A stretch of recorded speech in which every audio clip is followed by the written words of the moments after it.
இது எலெக்ஷன் சீசனா இருக்குது. இந்த சமயத்துல குழந்தைங்களுக்கு ஒரு பொலிட்டிக்கல் அவேர்னஸ் கொடுங்க.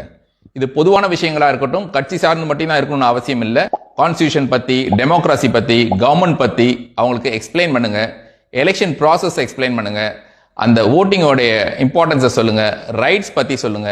இந்த மாதிரியான விஷயங்கள் குழந்தைங்களுக்கு பேசுறதுக்கு இது ஒரு நல்ல வாய்ப்பு. கவர்மெண்ட் பத்தி எக்ஸ்பிளைன் பண்ணுங்க. கவர்மெண்ட் போது அது பாலிடிக்ஸ் மட்டும் இல்லை. கவர்மெண்ட்ல டெமோக்ராசின்றது includes media, judiciary, executives and politics. இந்த 4 limbs பத்தி சொல்லுங்க. எப்படி கவர்மெண்ட் நிறைய பாசிட்டிவான விஷயங்கள் நமக்கு செஞ்சுட்டு இருக்காங்க அப்படின்றத சொல்லுங்க. இது கட்சி சார்ந்த விஷயமா இருக்க வேண்டிய அவசியமே இல்லை.